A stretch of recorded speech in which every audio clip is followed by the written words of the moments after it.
Isn't it wonderful to see our own people? Billy, you are a preacher. Okay. You're a preacher.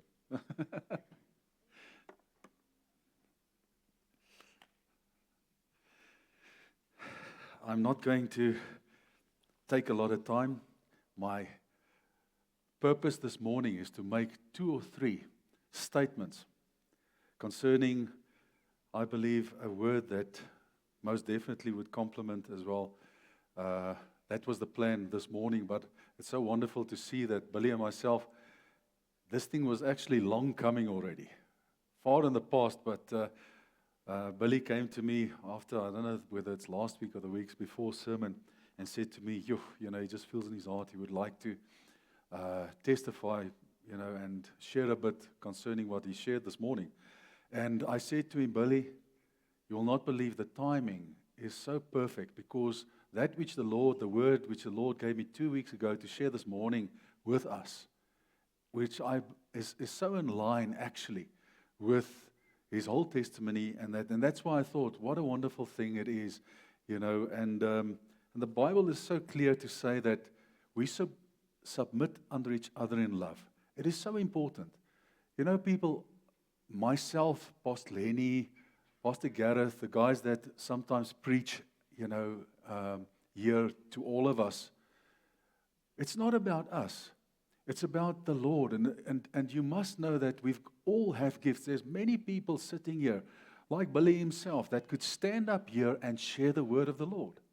And I actually want to say to you today, it's quite a while coming that I believe the Lord wants us as well to experience the gifts that is within here.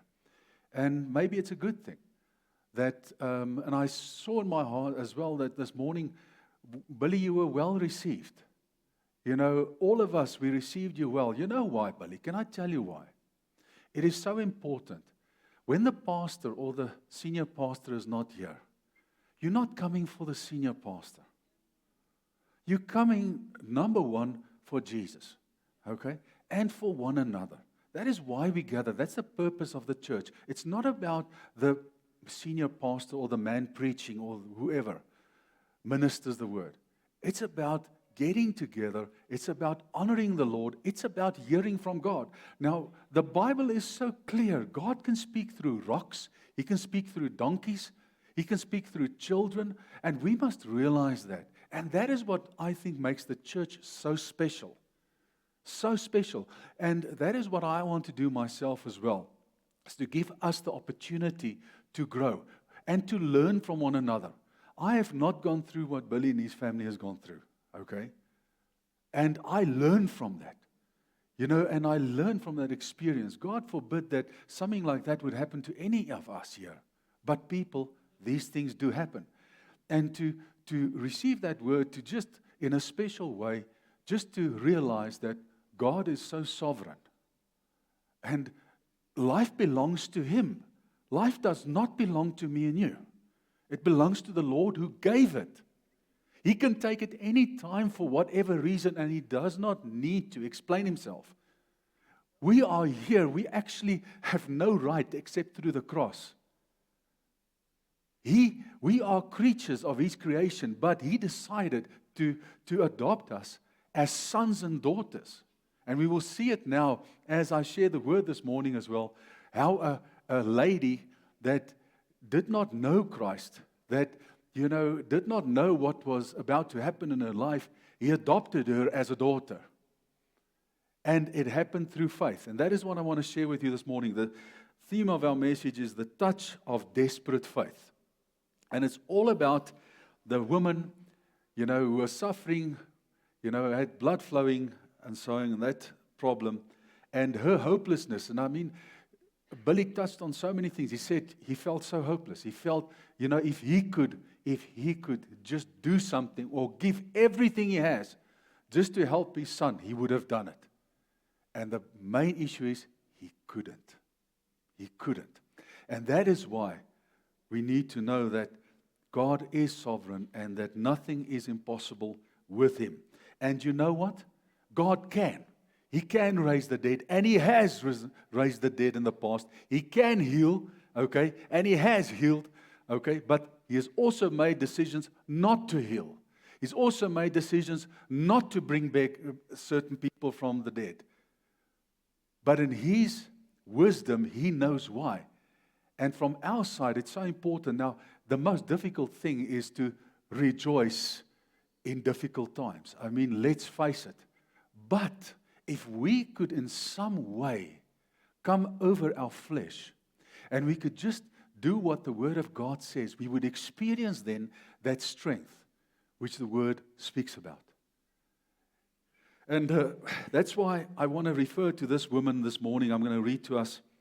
And my wife is not here, but she will be very proud of me this morning because I'm going to read the whole scripture to you without doing nothing. Okay? And now she's not even here to see it. Please tell her next time, okay? I did it. All right? But I mustn't speak too soon, because I haven't done it yet. Mark 5, verse 25 to 34. Now a certain woman had a flow of blood for 12 years and had suffered many things from many physicians. She had spent all that she had and was no better, but rather grew worse. When she heard about Jesus, she came behind him in the crowd and touched his garment. For she said, "If only I may touch his clothes, I shall be made well." Immediately, the fountain of her blood was dried up, and she felt in her body that she was healed of the affliction. And Jesus, immediately knowing in himself that power had gone out of him, turned around in the crowd and said, "Who touched me? Who touched my clothes?" But his disciples said to him, "You see the multitude thronging you, and you say, 'Who touched me, Lord?'" And he looked around to see her who had done this thing. But the woman, fearing and trembling, knowing what had happened to her, came and fell down before him and told him the whole truth. And he said to her, "Daughter, your faith has made you well. Go in peace and be healed of your affliction." Sure, I did it. Okay, so I can. I want to share with you, just like I said, 2 or 3 principles in this woman's life as to, what happened to her, where does she come from, and where was she heading after this. Now, the first thing was the cry of her heart. This woman, like Billy, had a cry in his heart. He was totally hopeless. This woman was hopeless. She was in a place, in a state whereby she was rejected, whereby people didn't want to get close to her because, especially amongst the people of that time, if this was a problem with a woman, it was something unclean, unceremonial. It was something that people didn't want to get close to you because you had the plague. It was a bad thing. And this poor woman did nothing. I mean, what did she do? I mean, it was something that happened in her life, but obviously we can see that the Lord had a major plan and a purpose. Otherwise, we would not have spoken about it today. So, I mean, this woman's story is still echoing 2,000 years later, today, and it will be echoing until Jesus comes again, because there's so much significance in this specifically.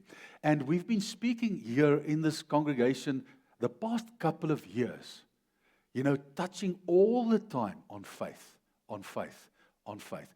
And the Lord has been showing us, through various sermons and messages, from different angles, what faith is and what faith is not, and how we should approach faith, and how, helping us to live lives of faith, teaching us, that we should have faith in Him, not in things or in the answer, to certain things, but faith in Him. Like Billy had, when he realized that God was sovereign, he actually stood back and just believed the Word of God. Not for his specific time, not when he said and how he said, but God's time. Because God's Word is sovereign. God's Word is miraculous. God's Word is powerful, but the timing of God's Word, He determines. He determines the outcome whenever it should be and however it should be. And that is something, I think, and the peace which he spoke of this morning as well, or the patience is so important, so important. Because we think in our lives as well, we have a challenge. Now I have to apply faith. I have to apply it for something. Where faith is actually not something, or it's not an act of application, it is actually a way of living. Okay? There is not faith now and just now less faith or more faith. Okay? You either have faith in the Lord your God or you don't. One of the two. I don't believe more for something specific in my life because God is today, yesterday, and forevermore the same. So you can believe that faith is today, yesterday, and forevermore the same. So it is important that we realize as Christians that we don't apply more faith, so-called more feeling, more whatever it might be in a specific case. Because the Lord, doesn't work that way. You either have faith in Him or you don't. You apply the Word of God and you do it. Okay. So, and that it's all about trusting Him. It's all about handing whatever the situation is over to Him. I'm going back to the Word, okay?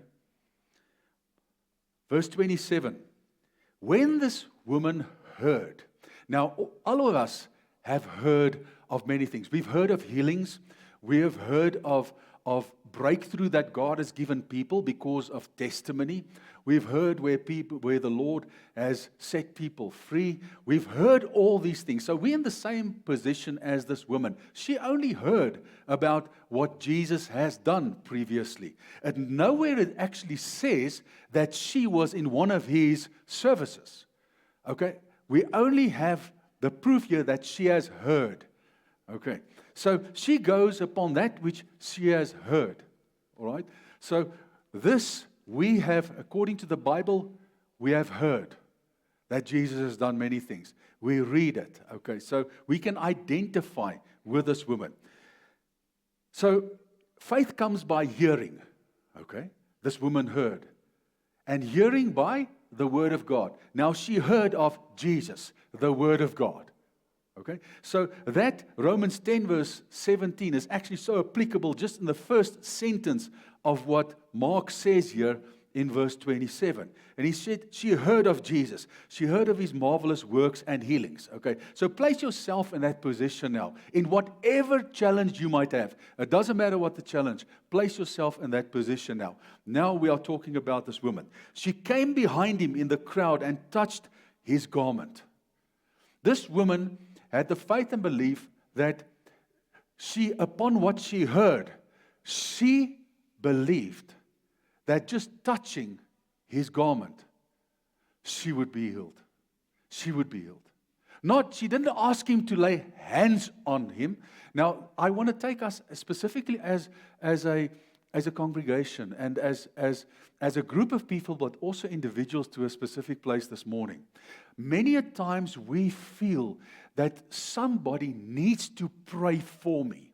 And the main reason why we do that as well is we applying unity. We applying, compounded prayer as well, if I can say that. Compounded faith. Okay, we try and we pray for one another. And also the Bible commands us that we pray for one another. So that is why we do it. But, that is not, something that, it's not a need be for God to bring breakthrough or to hear you or whatever.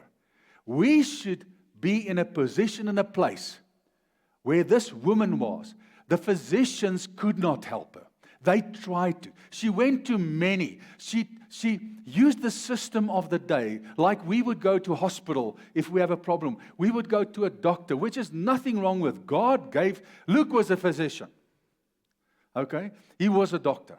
So God also uses these people. It's not that we shouldn't, but these people could not help her at all.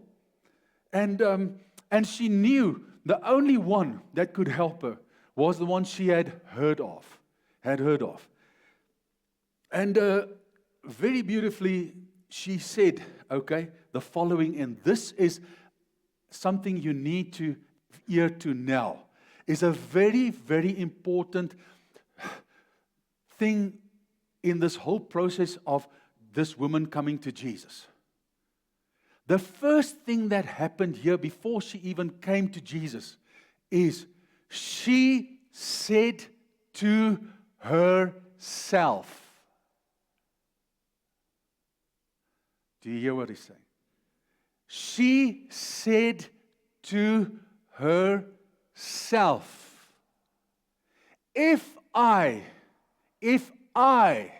not my pastor, not my brother, if I can just touch, get close to him, close enough to him, that I can just touch his clothes. I believe I shall be healed. Remember the I, because when Jesus speaks to her just now, he says to her, your eye has healed you. He says to her, your faith, not my faith, your faith has made you well. So the I here and the speaking to self is so vitally important when we speak of coming to Jesus, okay, and touching or asking or requesting or believing anything. So we can see that the first thing, and isn't it so, that you speak to yourself before anything else? When you decide to go to the shop, okay, or to Nando's to buy chicken, you say to yourself, I am going to Nando's. Isn't it true? You speak to yourself first, all right? In everything that you do. When you brush your teeth, you don't just do it like a zombie. You say to yourself, I am going to brush my teeth now. Okay, amen. When you brush it then, that man's got clean teeth. See the smile. So it is so important that when you speak to yourself, because people, that is where faith rises or falls, is what I think and what I see and what I say to myself without uttering a word. And the God that we serve, that lives inside of us through His Holy Spirit, knows all the I's. So when I think and when I speak, He knows every single thing that I think, that I speak. So it is so important that when we base the what I say upon the Word of God, you are speaking God's language. But when you don't do that, you're not speaking His language. And that is what determines, listen, the touch. The touch comes from within. I'm moving to my next slide. Okay. This woman did not physically, it wasn't about the physical touch. It wasn't about you feel that. Jesus felt that there was thousands around Him. Thousands of people pushing, touching this, and it didn't even move Him. But when this woman who spoke to herself, believed and came to Him, and when she touched Him, something else happened. She drew miraculous power out of Him. All the others could not do it because the touch was just a touch of presence. Okay? It was not a touch of faith.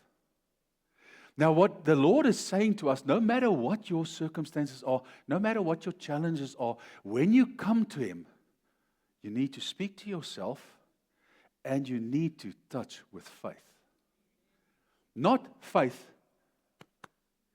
faith.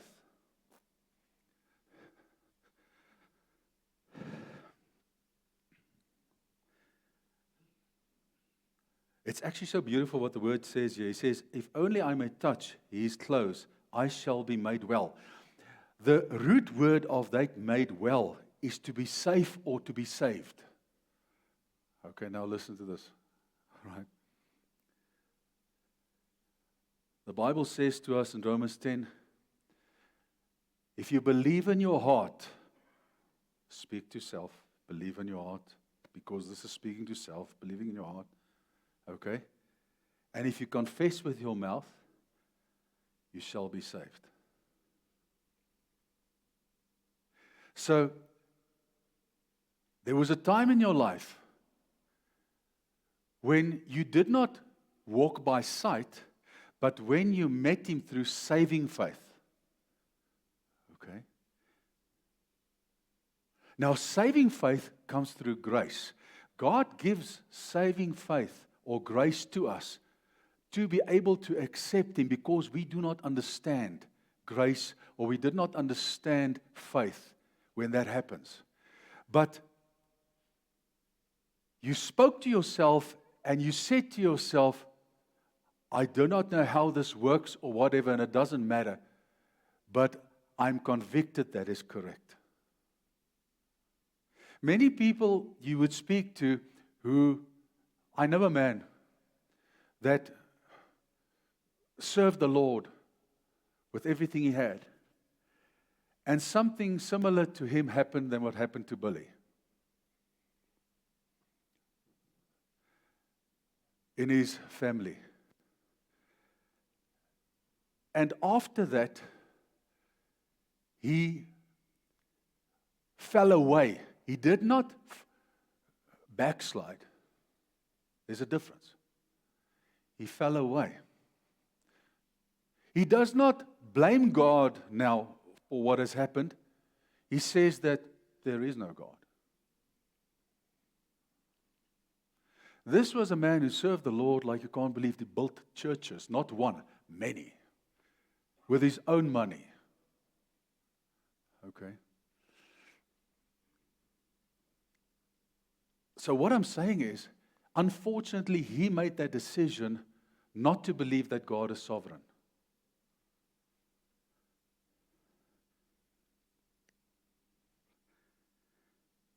But what happens here is, this woman believed in her heart that she would be safe and she would be saved from this affliction. And it was not striving harder like we said last week. Faith is not striving harder, but seeing Jesus clearer. So Billy saw Jesus clearer, and strife and striving against God just dissipated. Okay? Still difficult. 5 years, 6 years later, he's still heartbroken. And there's nothing wrong with that. But in his heart, he has made peace with the Lord.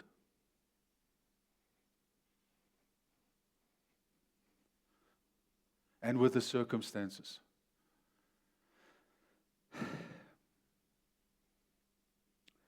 This woman was healed of this burden of affliction. And this touch was not just a physical touch. To give you an example, we come here and we enjoy worship. And we enjoy, when we feel, everybody's singing and Solly and them are leading us and we just feel, we're in the presence of the Lord. But being in the presence of God does not mean you have touched Him. It's an external feeling where you have this, but it's not an internal touch. It is a feeling that you have. But, like just now, I want to use this service as an example. Just now. We started, and Solly and them stopped, and Solly started praying. We're praying in the Spirit, and praying in the Spirit a bit, and so on. That was the time when you were supposed to touch Him. Now, many a times, us as preachers or as leaders, we try without, it's a difficult thing to say, without moving in the flesh, we try and help our people to move into, or to experience, let me rather say, to experience the presence of the Lord. So what we would sometimes do is we would allow worship to go a bit further, so that we feel that people could actually experience the touch, if I may say that.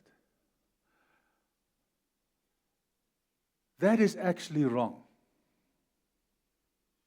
We are not supposed to do that. We are not supposed to try and wind people up. The problem is, my sister, you might experience, because of where you are in your relationship with the Lord, you would walk into this place starting crying just because you feel the presence of God. And the touch is there. You know, I myself it might take me 10 minutes of laying down whatever has happened in my week and so on, and getting my mind sorted out and so on and so forth, etc., etc. The problem is, a child of God is not the problem. The good thing is, and that is what the Lord is trying to show us in the time that we're living in, is the fact that He's working with individuals. The fact that you're working out your salvation in fear and trembling on your own before Him. And that is where God is with His people. Is the fact that He wants to meet you as an individual where you are in your life. Then you have the responsibility, listen, you have the responsibility to have the desire to touch Him. If you come here on a Sunday morning, and all of us have the desire to truly experience His touch, to truly experience, okay, believe me, we will actually walk into this place, we will sit down, and we will just experience it.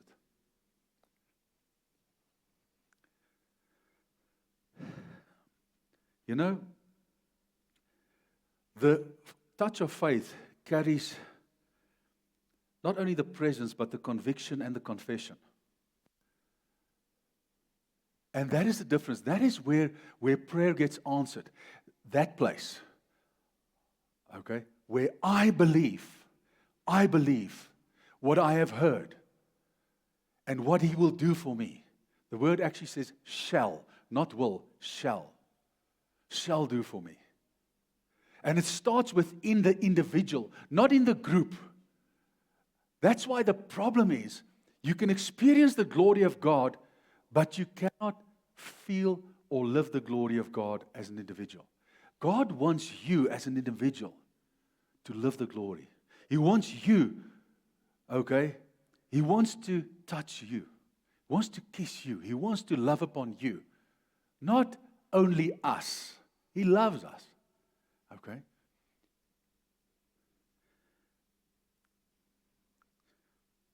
I made the statement that said, touch me first, then I touch you.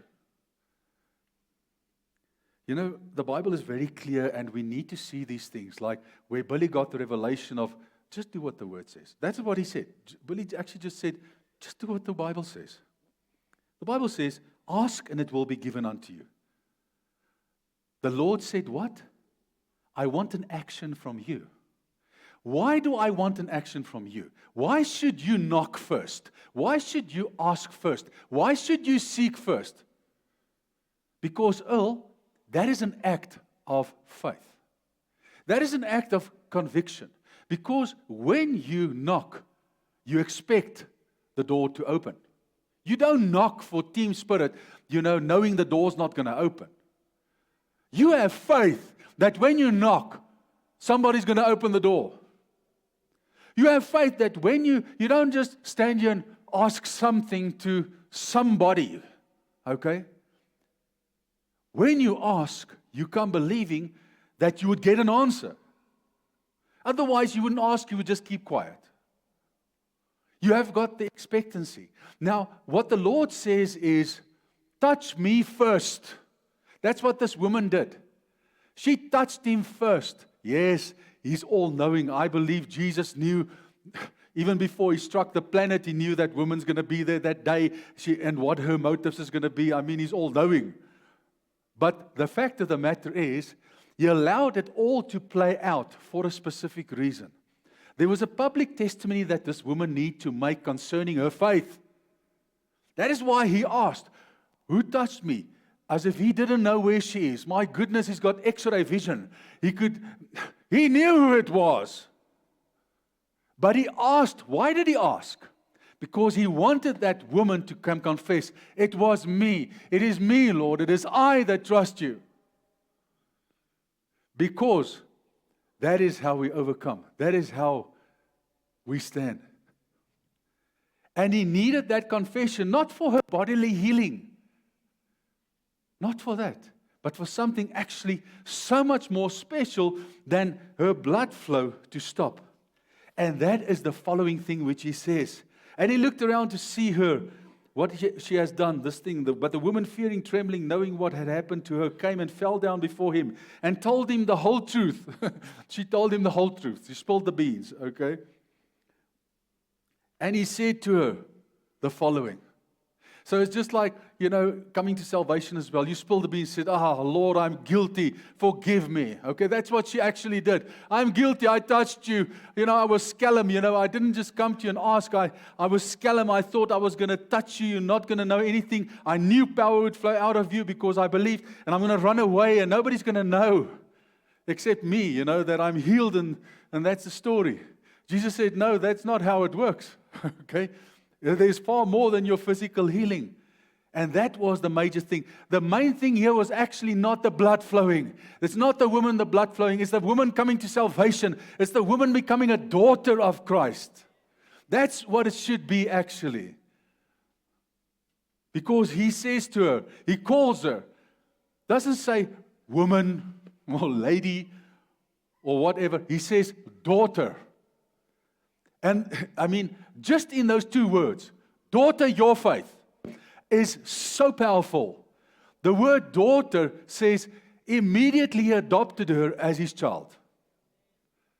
She's saved. Boom. She becomes part of the family. Immediately. Then the second thing he says, which is so important for us today, is your faith has made you well. Your faith saved you.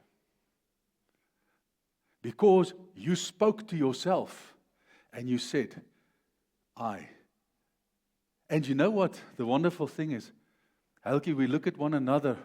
I've got no idea what's going on in your mind. Only the Lord. So the things that you speak to yourself, only God knows. The fact that we come later and we say, okay, boom, this, okay, is just actually a confession. It's actually not the faith part. The faith part happens in here. So do you see, Elke, many people speak a load of jargon and nonsense. They're quick to speak, okay? And then they speak nonsense which they don't mean, which is not in their hearts actually. And it shows you a lot concerning how the Lord also hears you and answers you. Because in our mindsets is we think we should verbalize everything. Okay? God, okay, searches the mouth. That's what the word said, isn't it? He searches the mouth and he searches the words. Thank you. He searches the heart. So the heart is the beginning and the end of truth. Okay?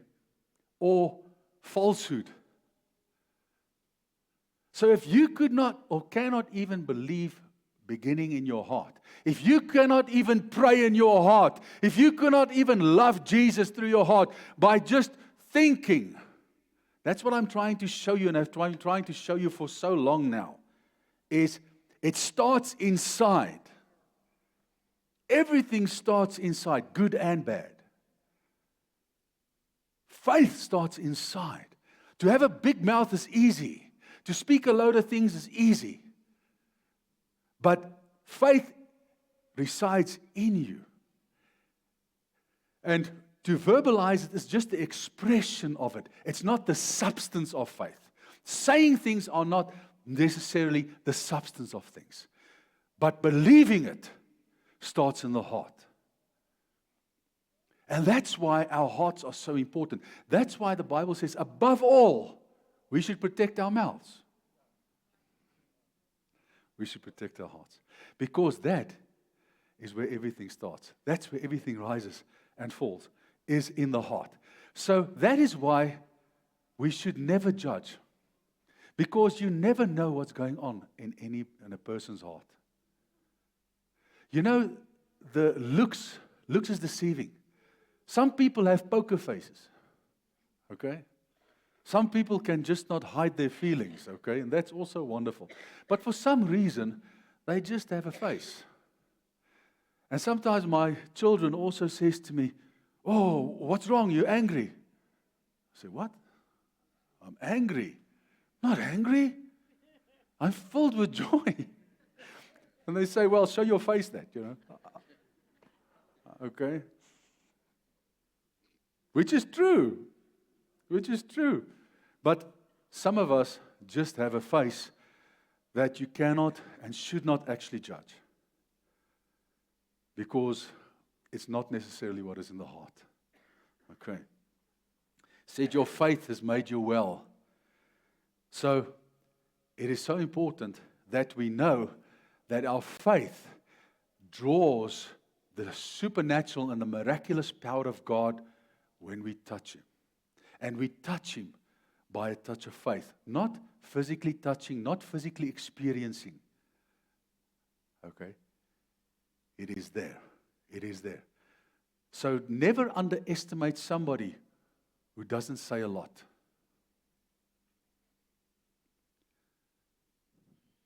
It's good not to speak a lot.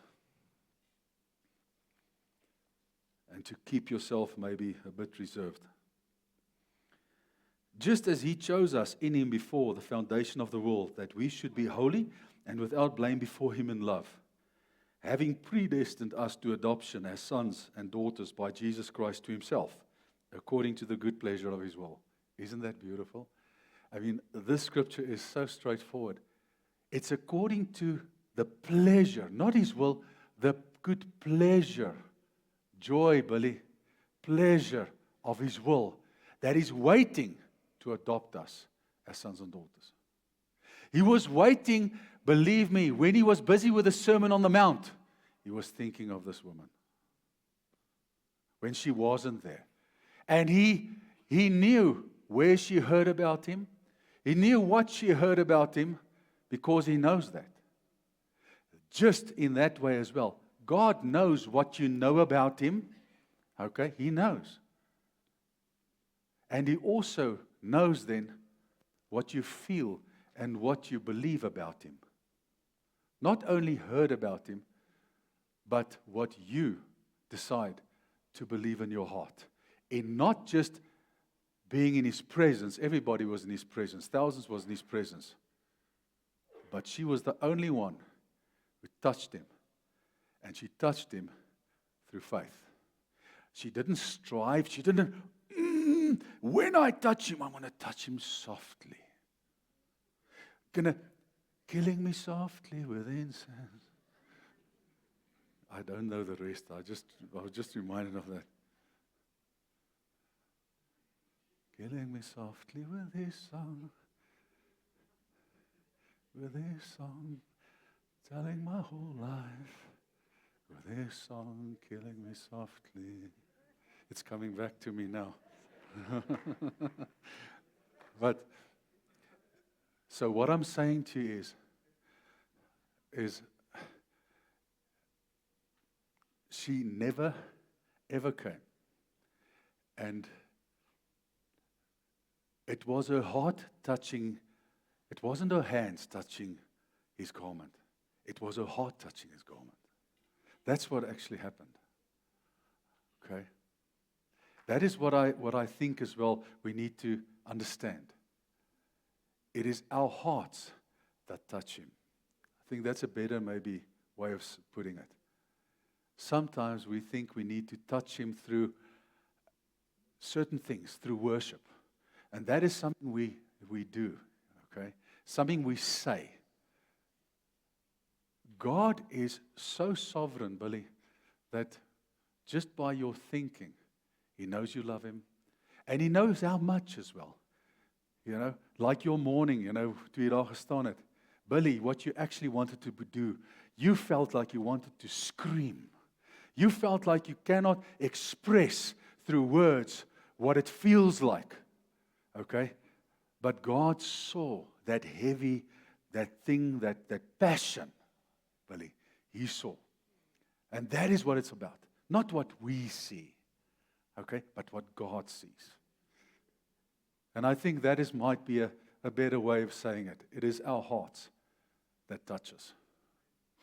And that is why it is also so important. And I just want to throw this in, that we always think the best of one another. Don't think the worst of one another. When I walk in here and I've got that face which my children talk about, and I walk past you and for some reason I didn't greet you, okay? Don't come and say, oh, yeah, you see, I told you this is a bloody hypocrite. Okay? Yeah, now he shows himself, you know? No, it's not like that, okay? Because what's in the heart, that's why I sometimes try to express myself to you. And I do not, it's like Billy, you know, in that sense here. I do not know how to actually say to you how much I love you guys and how much I care. So what I do now and then is I say, yes, I love you so much. And you say, yeah, we heard that. No, you didn't hear that. You didn't hear that. Okay? Only God knows what I truly feel and how much I truly appreciate you. Only He knows. You know? And that is what I wanted to say to you this morning. So I believe that you can take the 2 or 3 principles here.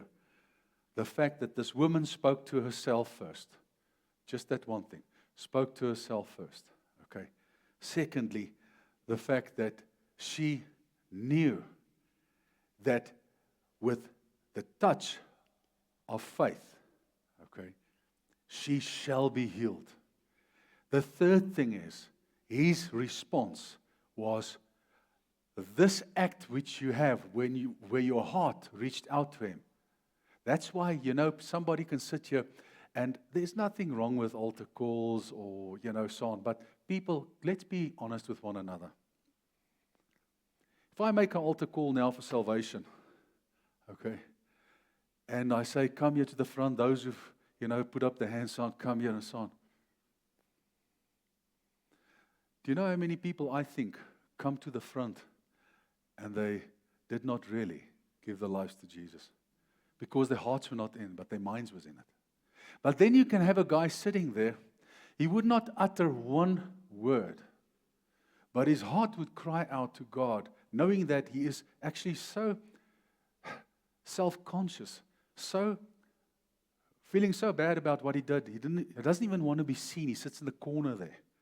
Like that one parable that Jesus also taught about the Pharisee that was standing, you know, and all looked like this great guy and so on. The other guy saying, please, Lord, just forgive me. I'm not worthy to even do anything or say anything. Now, what I'm saying is, who's the guy that got saved? So do you understand what I'm saying to you? So it's so much more important for us. Listen, for us, and I'm giving us this teaching now. It's so important for us to show Jesus to people. It's so important for us, you know, that they see the love among us. It's important for people, for visitors that come here, to see that we love one another. That we practice what we preach. Not that we visit church. Okay? But that we live it. That we live Jesus. Not speak Jesus.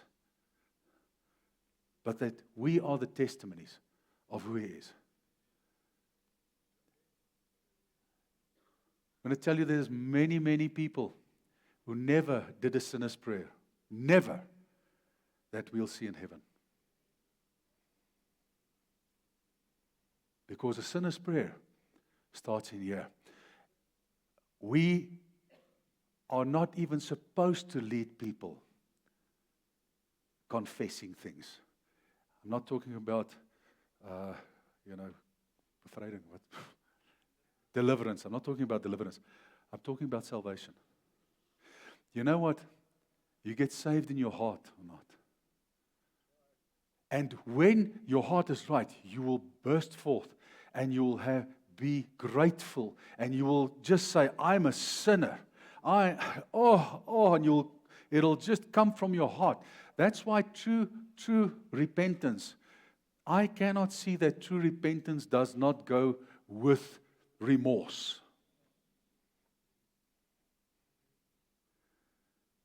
You cannot be sorry, so sorry for what you have done if there is not a remorse. In some way. In some way.